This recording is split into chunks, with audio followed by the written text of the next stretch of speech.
Declaro a vocês neste dia que não sou responsável pelo sangue de nenhum de vocês, pois não deixei de anunciar a vocês todo o propósito de Deus. Princípio, retidão e honestidade devem sempre ser preservados.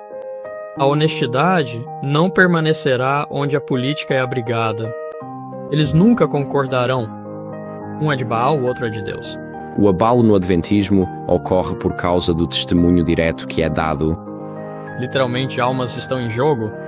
Estamos falando porque vamos todos entrar nesse bote salva-vidas. Olha, você sabe que existem exatamente 4 áreas de preparação. Então precisamos passar por cada um desses testes agora de uma forma pequena, para que quando o teste final chegar, não fiquemos tão sobrecarregados, sabe, como se tivéssemos ido do nada para tudo. Ellen White fala sobre esse tipo de coisa. E as pessoas dizem, bem, na verdade ela estava falando sobre si mesma como sendo aquela sentinela no muro, aquela voz clamando. E então não precisamos de mais ninguém. Não precisamos de mais sentinelas. As pessoas só precisam ler a Bíblia e Ellen White. Então, o que você está fazendo é destruir a igreja. O que você está fazendo está causando divisão. Deus não te chamou. Nós já tivemos nosso profeta. E era ela. Você está tentando ser um profeta de Deus ou algo assim? Não sei se isso já foi direcionado a algum de vocês, talvez por eu ser mulher, isso já foi direcionado a mim, não sei. Mas, sabe, tem havido uma forte resistência contra mim de algumas pessoas dizendo que Ellen White era a sentinela e que só precisamos ouvir ela. Devemos ter esse tipo de mensagem ainda hoje? Com certeza. Em Atos capítulo 20, dos versículos 18 a 27, Paulo descreve seu ministério entre a igreja de Éfeso. E ele diz, eu não deixei de fazer nada que fosse útil, proclamando a mensagem para vocês e ensinando publicamente de casa em casa. E ele conclui sua história sobre o ministério na igreja de Éfeso dizendo, eu declaro a vocês neste dia, que não sou responsável pelo sangue de nenhum de vocês, pois não deixei de anunciar todo o propósito de Deus. E a irmã White comenta sobre isso em Youth and Structure, em 1901, e ela disse, em Atos 20, dos versículos 17 a 35, vemos delineado o caráter de um ministro cristão que cumpriu fielmente seu dever. Ele era um ministro completo. Assim, a irmã White elogia o apóstolo Paulo e basicamente diz que os ministros dos dias atuais precisam estar dispostos a ter aquelas conversas difíceis, chamar as pessoas de volta do pecado para que não sejam responsáveis pelo sangue desses pecadores dentro da igreja. E ela continua dizendo na primeira palestra das mensagens, ela diz, a palavra do Senhor vem a todos nós que não resistimos ao seu espírito, decidindo não ouvir e obedecer. Essa voz é ouvida em advertências, em conselhos, em repreensões. É a mensagem de luz do Senhor para o seu povo. Se esperarmos por chamados mais altos ou melhores oportunidades, a luz pode ser retirada e ficaremos nas trevas. A palavra é, e isso é o que ela diz aos membros. Ela diz, sigam em frente, cumpram seu dever individual e deixem todas as consequências nas mãos de Deus. Fim da citação. Isso está em Primeiros Escritos Selecionados, página 28. E assim a irmã White está aconselhando aqueles a quem Deus deu palavras de advertência, palavras de conselho, palavras de repreensão, a seguirem em frente e cumprirem seu dever individual. E essa é uma resposta direta à pergunta que você fez ali. O Espírito de Deus diz, através do Espírito de profecia, que os membros a quem Deus deu uma mensagem de advertência devem seguir em frente e cumprir seu dever. Então não é apenas a irmã White. Essa é uma responsabilidade contínua. E se fôssemos falar sobre o sacudimento no adventismo ocorre por causa do testemunho direto que é dado.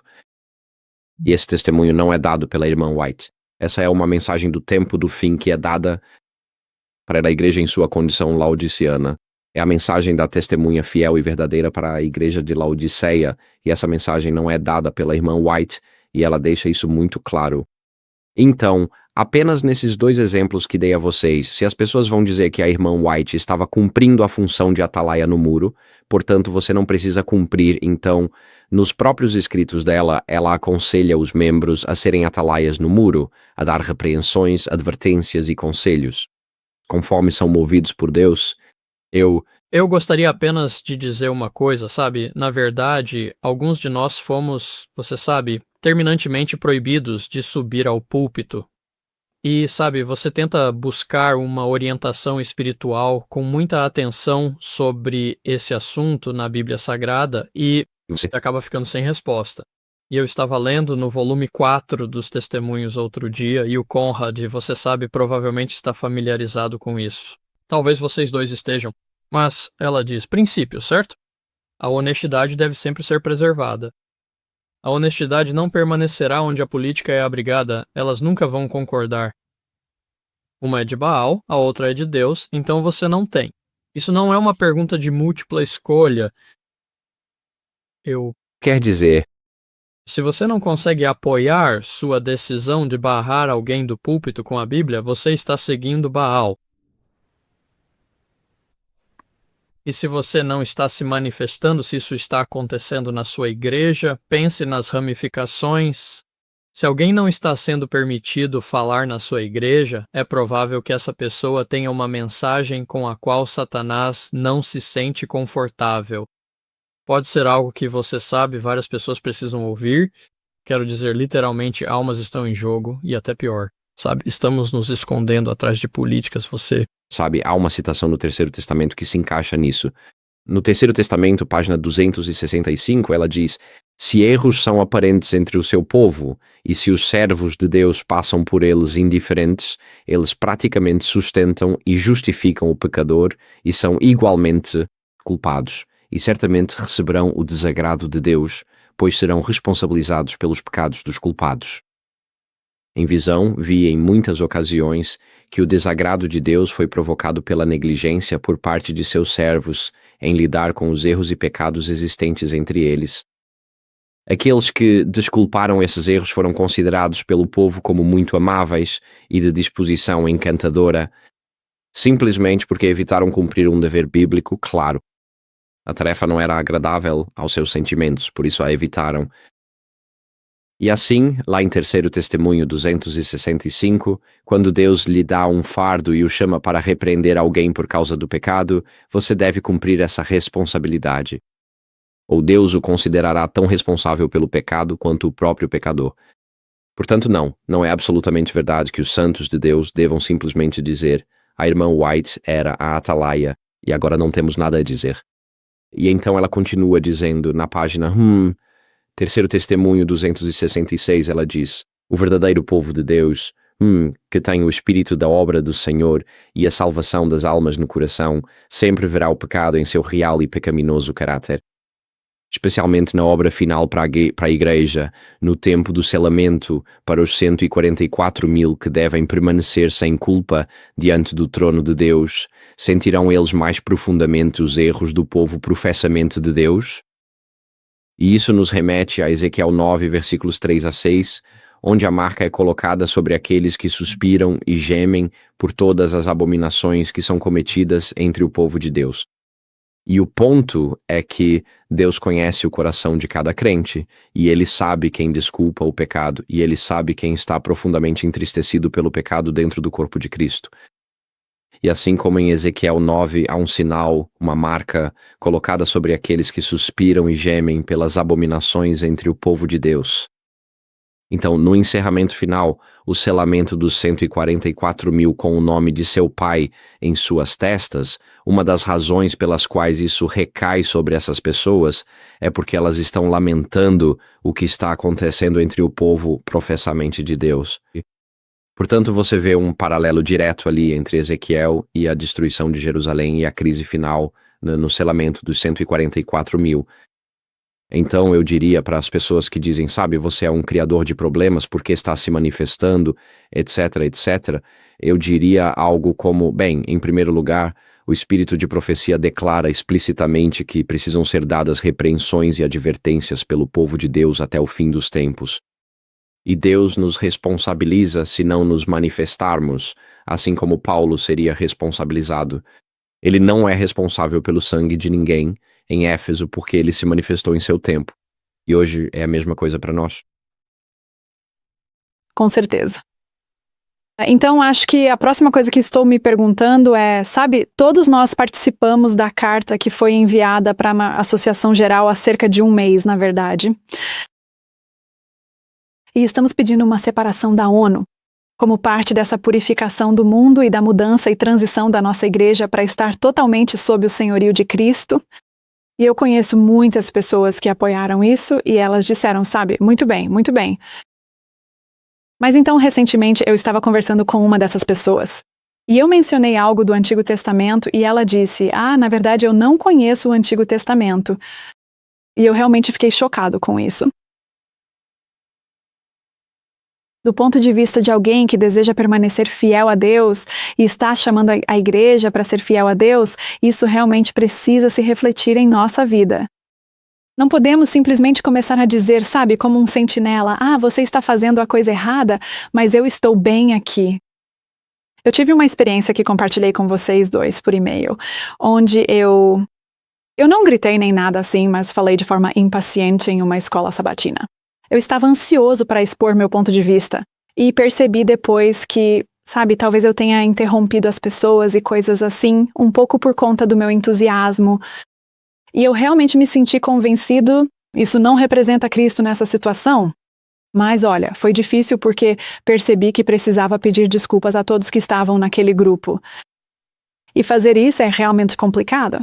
Então, quando chamamos as pessoas para, por exemplo, a conferência geral e a liderança se separarem do mundo, precisamos ter essa compaixão de que sim, é algo realmente difícil, mas sabe de uma coisa?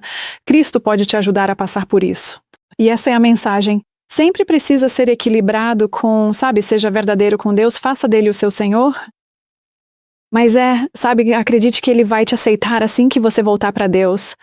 Isso precisa estar sempre, os dois precisam estar juntos, sempre unidos. Não pode ser só, sabe, o atalaia no muro dizendo que isso está errado e aquilo está errado. Eles precisam dizer, bem, o que é certo? Cristo é o certo e ele vai te ajudar. Eu acho que você sabe, o teu cajado e o teu bordão me consolam do Salmo 23. O bordão estava lá para proteger o rebanho de ataques. Então o cajado, o bordão, estava lá para isso. E isso revelava a vontade do pastor. Você sabe, antigamente, como na África até hoje, os meninos pastores têm um knob carry, que tem cerca de 60 centímetros de comprimento, com uma bola na ponta. E eles podem lançar aquilo como um dardo, e conseguem mesmo. E eles conseguem acertar em um coiote, ou uma raposa, ou qualquer coisa que venha atrás das ovelhas. Então o bordão revela a vontade do pastor. Essa é a palavra de Deus. Desculpe, o cajado, mas o bordão realmente representa o Espírito Santo. E o bordão está ali para guiar suavemente o rebanho.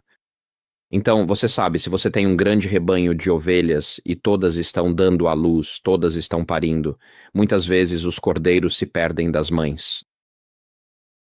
E se o pastor pegar o cordeiro e levá-lo de volta para a ovelha-mãe, a mãe vai rejeitá-lo, porque ele fica com um cheiro de ser humano. Então, o que os pastores fazem é levantar os cordeiros pela ponta do bordão. E então, eles carregam o cordeiro de volta para a mãe e o depositam junto dela. E em grandes rebanhos, eles fazem isso por horas a fio e devolvem os cordeiros às mães sem tocá-los. E quando os pastores estão caminhando por uma passagem estreita, talvez a ovelha líder, o bordão deles está sempre estendido e apenas encostado na ovelha líder. E a ovelha líder sabe disso. E as ovelhas conhecem o seu pastor e há uma comunhão constante acontecendo entre as ovelhas e o pastor. E assim, no corpo de Cristo, o cajado e o bordão são sinais de que Deus é bom. Jesus é o bom pastor e ele lida conosco de forma redentora. E mesmo quando há disciplina, há o cajado, quando há orientação, há o bordão. É sempre feito para o bem das ovelhas. E o bem é que elas habitarão na casa do Senhor para sempre. É a vida eterna. Então, seja como for que nos manifestemos, precisa ser de uma forma que não diga, eu sou melhor que você. Somos todos pecadores necessitados de um Salvador. Como podemos todos nós? Como podemos levar o maior número possível de pessoas para o céu? Sabe? E não estamos nos manifestando por acharmos que somos melhores, superiores, que temos algo a mais. Não é porque somos mais morais que você, ou porque temos um nível mais alto de santificação. Não, estamos nos manifestando porque de um pecador para outro vamos todos entrar nesse bote salva-vidas e não nadar para longe dele e perder a vida porque você acha que há um bote melhor a meio quilómetro dali no oceano. Não funciona assim. Então, eu acho que o espírito com que fazemos isso, irmã Joanne, é realmente importante. E as pessoas precisam saber que quando você fala com amor, que às vezes você fala com lágrimas nos olhos, porque você vê o que está acontecendo e está disposto a arriscar o relacionamento. E quando o jovem rico veio até Jesus nos evangelhos, o jovem rico se aproxima de Jesus e você sabe no evangelho, se eu puder encontrar aqui na minha Bíblia, está aqui em Marcos capítulo 10, vou colocar aqui. Há um versículo muito famoso, está em Marcos capítulo 10. A partir do versículo 17, o jovem rico se aproxima de Jesus e o texto diz, no versículo 21 diz, Jesus, olhando para ele, o amou e disse, falta-te uma coisa, vai, vende o que tens, dá o dinheiro aos pobres. Você terá um tesouro no céu, depois vem e segue-me. E nesta passagem aqui, vemos que amor não é o mesmo que aceitação. Na verdade, essa é a única pessoa nos evangelhos sobre quem se diz que Jesus a amou. Mas isso não é dito sobre mais ninguém. E ele, e porque amou o jovem, disse, vende tudo o que tens e dá aos pobres, depois vem e segue-me. Portanto, amor não é o mesmo que aceitação. O amor se traduz em você está indo em direção a um precipício. Você precisa recuar desse precipício. E dar uma palavra de advertência não é sinal de falta de amor, mas sim um sinal de amor.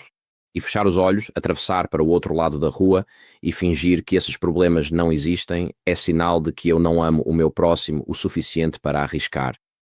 Perder o relacionamento para afastá-lo da perda eterna. E, portanto, o amor precisa ser a motivação, o centro do que fazemos nisso. E quando as pessoas sabem que você as ama ao falar, a mensagem vai muito mais longe. Amém. Amém. Eu concordo muito com isso. Quero dizer, não há nenhum benefício pessoal nesse processo do ponto de vista mundano. E por isso, sabe, estou interessado em salvar almas antes que seja tarde demais. E sabe como eu vejo, os eventos se desenrolam ao nosso redor, no mundo de hoje. Vocês sabem quando Jesus diz, quando virem essas coisas acontecerem, que esta geração não passará. E é aí que estamos agora. As coisas estão acontecendo muito rápido, e ainda há oportunidade, neste momento, para qualquer pessoa envolvida ou que apoie o envolvimento da Igreja com as Nações Unidas se manifestar. No entanto, vai chegar um momento, e já falamos sobre isso, em que será simplesmente difícil demais para o meu ponto de vista pessoal. Há muita coisa em jogo, seja dinheiro, controle ou política. E as pessoas simplesmente não estão dispostas a sair de casa. Mas agora há tempo. E, sabe, dando continuidade ao que você estava dizendo, Mark, concordo plenamente com o que você está dizendo. Agora é a oportunidade de simplificar, desapegar e reduzir o tamanho das nossas vidas. E aprender a viver sem por escolha própria, antes de sermos obrigados a viver sem isso por imposição. E aprender a viver sem aquilo que consideramos luxos ou necessidades da vida, que na verdade são luxos e não são essenciais para a felicidade humana ou florescimento e dízimo. Devolver o dízimo fielmente e ser generoso com os pobres é um antídoto para o materialismo em sua vida. Quando você doa para aqueles ao seu redor, você está dizendo ao dinheiro, eu controlo você, você não me controla. Então eu acho que, enquanto nos preparamos para essa crise que está vindo sobre o mundo, aprender a viver sem e ser um ser humano de fato, em vez de um humano que faz ou um humano que adquire, é realmente uma transição importante a ser feita em nossa própria mentalidade. Novamente no Salmo 23, você vê ali que as ovelhas seguem seu mestre nesse Salmo 23, e o motivo de eu estar falando sobre o Salmo 23 é porque estou fazendo alguns estudos sobre ele. Vou escrever um sermão amanhã sobre isso, então está fresco na minha cabeça agora. Mas no Salmo 23, o pastor guia as ovelhas pelo vale da sombra da morte. Elas não vagam por lá, o pastor as conduz por ali. Esse é o outro caminho para as terras altas, os planaltos de verão, onde elas vão pastar e se alimentar. Então, essa passagem nos mostra que andar com o Senhor significa aprender a estar contentes, tanto nos bons quanto nos maus momentos, e caminhar atrás do bom. Pastor, não é um bilhete só de ida para pastos abundantes, mas sim é um convite para estar com o único que pode realmente te proteger e cuidar de você. E eu acho que precisamos nos afastar do evangelho da saúde e da prosperidade e perceber que uma vida cristã bem-sucedida não é aquela que é rica nem pobre, mas sim aquela que conhece o Senhor e é conhecida por Deus. Amém. E isso realmente, eu acho, leva à última pergunta que tenho por agora. E como nos preparamos? Nós falamos sobre, você sabe, a igreja institucional deixando de existir, seja porque escolhe fechar as portas, ou porque a falta de membros, a falta de alma impede, ou porque apostatou. Então, de qualquer forma, vamos ser como as igrejas do livro de Atos dos Apóstolos, nos reunindo de casa em casa e sendo muito mais flexíveis em como operamos. Como nós nos preparamos? Obviamente, há a preparação espiritual que você acabou de mencionar um pouco agora. Agora, como nos preparamos mentalmente, socialmente, fisicamente? O que devemos fazer durante esse período? É agora que precisamos começar a nos preparar? Todas essas coisas desse tipo. Qual é a resposta? Bem, quão comprido é um pedaço de barbante? Essa é uma ótima pergunta. Poderíamos falar sobre isso a noite toda. Acho que o primeiro estágio, para resumir bastante, é que intelectualmente sabemos que essas coisas vão acontecer. Então, o próximo estágio é espiritualmente. Estou pronto para ser odiado por todos por causa do nome de Cristo? Estou disposto a ser um pária? E eu só estou disposto a ser um pária se eu souber no que acredito e em quem acredito. Se eu não sei no que acredito, não estou disposto a ser um pária. Portanto, eu preciso conhecer e amar a verdade acima do aplauso dos homens. Como o apóstolo Paulo perguntou à igreja de Corinto, estou buscando a aprovação de Deus ou a aprovação dos homens? Ele fez essa pergunta a eles. E temos que dizer, se estou buscando a aprovação de Deus, então preciso saber no que acredito e amar aquele em quem acredito. E o terceiro estágio é, pastoralmente. Vai chegar um momento em que eu não estarei mais aqui, e estou preparando aqueles ao meu redor para quando eu não estiver presente? Você sabe, historicamente os pastores sempre foram os primeiros, e os líderes da igreja, os anciãos, sempre foram os primeiros a serem capturados e levados para campos, em qualquer regime totalitário dos últimos 200 anos. Então estou preparando minha família biológica e minha família espiritual para quando eu não estiver presente, para que eles continuem estudando a palavra de Deus, capacitados para estudar a palavra de Deus. E para que eles estejam preparados quando o foco recair sobre eles para permanecerem firmes ali. Você nunca sabe quando o foco vai recair sobre você. E nenhum de nós três, acho que realmente percebemos em 2019 que o foco logo iria recair sobre cada um de nós. Mas quando o foco recai sobre você, e é um foco hostil, seja na igreja ou vindo do mundo, você precisa garantir que esse foco não encontre manchas. O que ele deve encontrar é alguém que anda na luz. E você não faz ideia de quando esse foco vai te atingir, mas você pode estar vivendo. Se temos comunhão com Ele, então guardamos seus mandamentos e andamos na luz. E precisamos ordenar nossas vidas hoje para que tenhamos comunhão com o bom pastor. E que, quando o foco nos atingir, ele não veja manchas, mas veja um embaixador de Cristo, uma nova criação, um novo homem, uma nova mulher, alguém em quem Deus está realizando uma boa obra. É isso que o mundo precisa ver. Então isso é sobre olhar no espelho, ser honesto comigo mesmo e colocar minha vida espiritual em ordem. E fazer uma escolha por Cristo e buscar primeiro o seu reino, em primeiro lugar. Reordenar minhas prioridades para que as verdadeiras prioridades da minha vida correspondam à minha profissão de fé. Então essa é uma resposta bem curta. Irmã Joanne também. O Mark tem alguns pensamentos adicionais sobre isso. Mas, sim, eu acho que é uma ótima pergunta e precisamos realmente fazer essa pergunta todas as manhãs. Sim, eu só diria, do meu ponto de vista pessoal, que essa é uma questão tão vital neste momento. Sabe, existem 4 áreas de preparação na minha maneira de pensar. O Conrad mencionou algumas, então há um pouco de sobreposição. E sabe, muitas pessoas pensam no físico e realmente precisamos pensar no físico. Você sabe, a Bíblia nos deu muitos insights sobre a preparação física. E o físico inclui a adoção de 100% da mensagem de reforma de saúde. Inclui, sabe, preparar entes queridos, família e amigos, porque somos guardiões de nossos irmãos, certo? E sabe, temos todas essas instruções específicas, quantos de nós estamos preparados para colocá-las em prática? Em um piscar de olhos, sabe, se você estiver no terraço. Não desça, corra pelos telhados e saia. Se você estiver no campo e estiver quente e você tiver deixado seu manto, não volte e atravesse 3 acres para pegar seu casaco. Será que nos preparamos fisicamente para isso?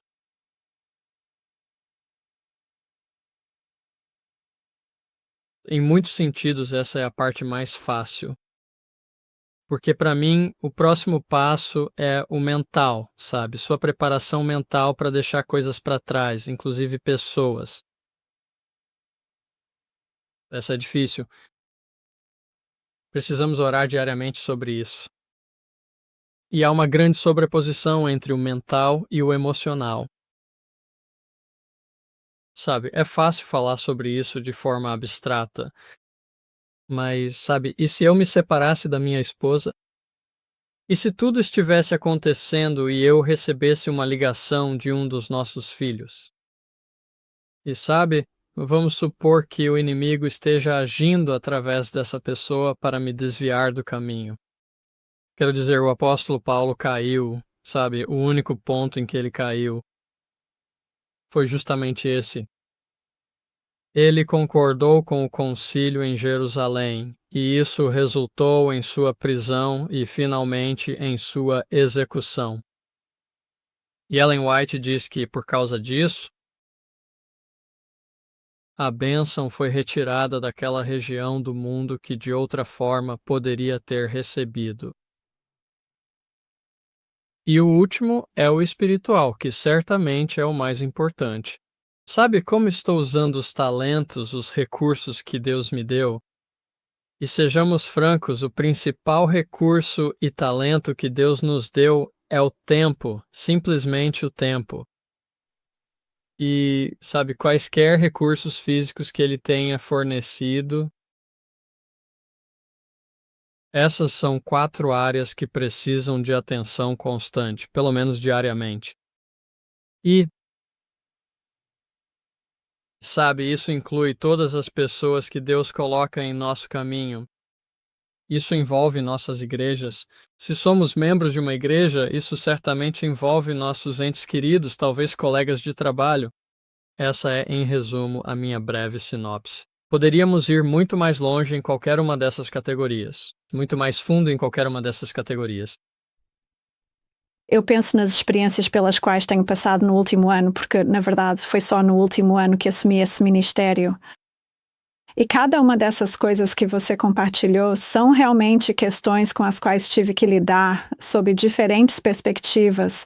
Pode não ser necessariamente onde, por exemplo, você estava falando, Conrad, antes estava falando sobre, sabe, precisamos estar dispostos a deixar nossa família para trás. Estamos preparando nossa família para isso? E sabe, do ponto de vista da minha família, existe a família mais ampla que eu tive que, de certa forma, deixar para trás mentalmente, de certa forma, porque eles não necessariamente concordam comigo e com o ministério que minha família imediata está realizando. Mas mesmo dentro da nossa família imediata, como você sabe, Mark, recentemente, sabe, só de o meu filho pregar, sendo que ele mesmo escreveu o sermão, isso foi usado como um ponto de ataque. Contra a minha família também, e pessoas dizendo que eu estava usando ele e coisas desse tipo. E eu não vou entrar em muitos detalhes sobre isso. Mas eu realmente precisei mentalmente entregar meu filho a Cristo e dizer: bem, Senhor, ele é teu filho, ele é teu, servo. Então, Senhor, faça o que precisa ser feito nessa situação. E eu acho que, sabe, se passarmos por isso, é uma aprovação pequena no momento, mas todas elas provavelmente, como o Conrad acabou de compartilhar, sendo um líder dentro desse tipo de movimento. É provável que chegue um momento em que serei levado para a prisão, e na minha mente já terei lidado com isso. Meu filho vai ficar bem com o Senhor sem mim, e minha filha vai ficar bem sem mim. E eu acho que todos nós precisamos passar por esses momentos agora, esses pequenos testes em relação a cada uma dessas coisas. Estou disposto a não ter, você sabe, as delícias deste mundo e apenas comer a comida simples, porque isso é tudo o que vou ter acesso quando a marca da besta for imposta? Se eu não consigo lidar agora com as coisas simples que o Senhor fez, então não vou conseguir lidar com isso depois. Então precisamos passar por cada um desses testes agora de forma pequena para que, quando o teste final chegar, não fiquemos tão sobrecarregados. Sabe, nós passamos de nada para tudo o que precisamos. Deus, em sua misericórdia, trouxe esses testes sobre nós de forma incremental. E eu acho que, sabe, é isso que eu pessoalmente chamaria as pessoas a fazer. Começar realmente a pedir ao Senhor que te ajude a permanecer firme nesses testes incrementais, para que quando o teste final chegar, você permaneça firme. Então, em relação a uma dessas coisas também, na preparação, obrigado. Quão importante é potencialmente fazer parte de um pequeno grupo, quase como uma igreja caseira? Não estou dizendo que você está se separando da igreja maior, atualmente reconhecida e visível, mas toda a ideia de ter um grupo de pessoas com quem você tem comunhão, com quem você não precisa necessariamente concordar em tudo o que dizem, mas que estão dispostos a dialogar, discutir e estudar a Bíblia juntos. Quão importante é fazer parte disso agora, para que, quando chegar o momento, você já tenha algo estabelecido? Bem, eu tenho sentimentos fortes sobre isso. Quero dizer, realmente tenho, porque já passei por essa experiência. Acho que é absolutamente fundamental. É vital. Sabe, Hebreus 10, 25 é um textos que eu já examinei e estudei muitas vezes. Você sabe, diz para não deixarmos de nos reunir, como é costume de alguns, mas para exortarmos uns aos outros cada vez mais, ainda mais à medida que vocês veem o dia se aproximando. Há muitos aspectos nisso, mas deixe-me apenas dizer que estamos numa situação hoje em que há muitos membros de igreja que estão tão deprimidos por causa do que está acontecendo em suas igrejas. E eu ouvi isso de vários deles. Quero dizer, tenho amigos que não têm uma igreja fiel ou um grupo de pessoas com quem se sintam à vontade num raio de 300 quilômetros de onde moram, o que é, obviamente, algo absurdo. E como você segue a Bíblia assim? Eu só vou contar uma breve história. Em 2017, fazíamos parte de uma igreja na Conferência da Flórida e estávamos tentando organizar uma série evangelística. Eu era o ancião principal cerca de 2 semanas e meia antes do início previsto. Bem, você sabe, né? O presidente da conferência estipulou que a série precisava ser cancelada e a questão era que eles estavam preocupados que isso prejudicasse os negócios. Existem muitos hospitais naquela área que pertencem à igreja e eles temiam que isso afastasse os médicos. E assim a série evangelística foi cancelada. Uma coisa levou a outra. Azul. Descobrimos que em nossa igreja, nós sabíamos disso mais ou menos, mas como na maioria das igrejas, há uma divisão entre as pessoas que defendem a verdade e as que não defendem. E geralmente, sabe, o equilíbrio não é bom. E foi isso que nos ocorreu. E então, quando basicamente dissemos, isto está errado, o que aconteceu? O fato é que vários de nós fomos sistematicamente removidos de nossos cargos na igreja, inclusive eu.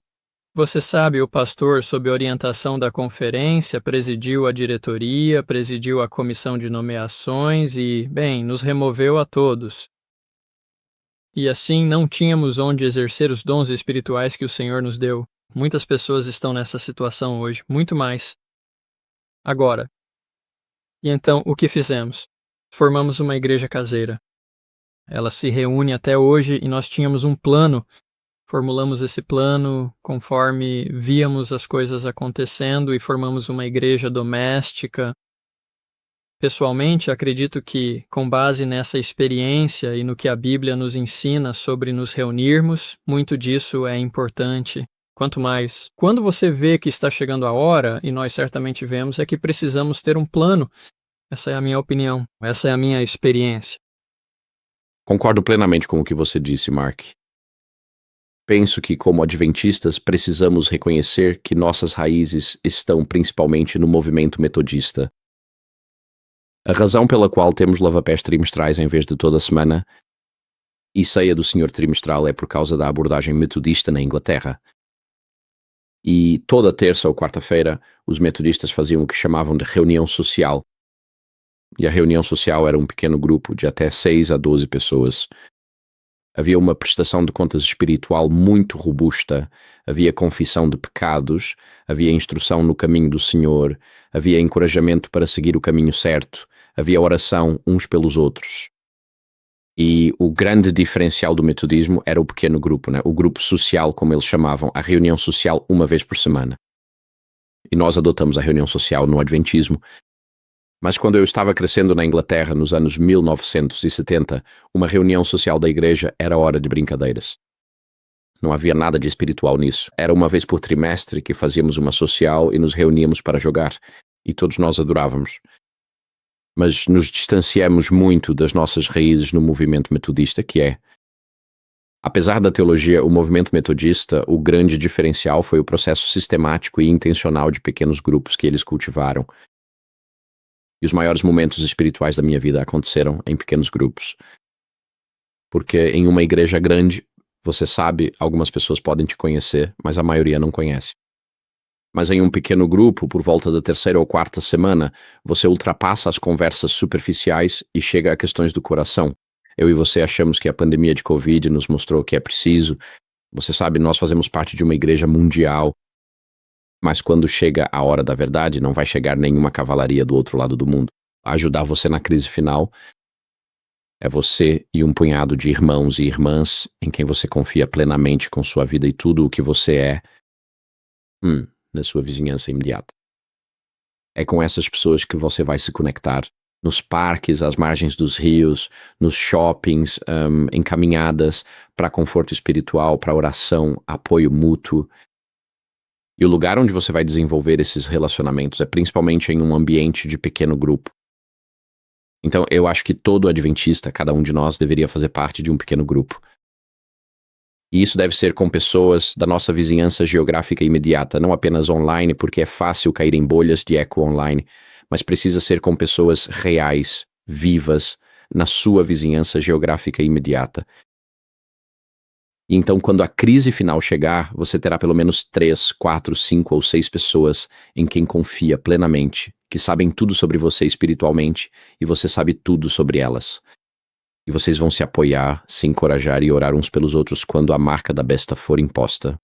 Eu concordo plenamente. Amém. Tudo bem, muito obrigada. Eu acho que isso resume praticamente tudo o que tínhamos que abordar. Vamos terminar com uma oração? E sim, Mark, talvez se você realmente pudesse. Quem sabe ajudar com isso. Absolutamente. Inclinemos nossas cabeças. Ó Pai Celestial. Essa é uma conversa muito importante. E eu oro para que o Senhor use cada um de nós como um elo de salvação para transmitir a verdade aos outros, para lhes dar esperança, para lhes dar encorajamento. E, Senhor, muitos precisam de uma dose de perseverança porque estes são tempos difíceis. Muitas pessoas se sentem sozinhas agora na igreja e, em muitos aspectos, realmente estão. E por isso eu oro, Senhor, para que eles recebam uma bênção, recebam encorajamento e que o Senhor conceda os seus anjos para nos proteger e nos guiar hoje e a todos que ouvirem esta mensagem. Senhor, queremos ser capazes de ouvir a tua voz suave e tranquila. Queremos ouvir a tua orientação dizendo: este é o caminho, andai por ele. E, Senhor, eu louvo o teu nome por nos mostrar o caminho certo, através dos teus profetas, através da tua palavra. E oramos para que, à medida que este esforço de chamar o pecado pelo seu verdadeiro nome, pelas razões corretas, avance, as pessoas sejam despertadas, que elas decidam defender a verdade, mesmo com grande risco pessoal. Senhor, eu oro por nossos cônjuges, por nossos filhos aqui representados e novamente pelas famílias de todos aqueles que possam ouvir isto. Em nome de Jesus, oramos. Amém. Amém. Quando a igreja for despertada, decidida, mudanças acontecerão. Homens e mulheres serão convertidos e tão cheios ficarão do Espírito de Deus, que eles passarão de país em país, de cidade em cidade, proclamando a mensagem da verdade. Com corações cheios de amor sincero pelas almas, abrirão suas Bíblias e apresentarão a palavra. Está escrito: onde quer que vão, um povo será levantado para permanecer no dia do Senhor. A simplicidade desses humildes obreiros será a sua força, pois os anjos de Deus trabalham com aqueles que são humildes e obedientes. Homens instruídos e eloquentes não verão os resultados de seu trabalho como os que são vistos por esses homens humildes, zelosos e de oração. Que você se levante e trabalhe para o Senhor.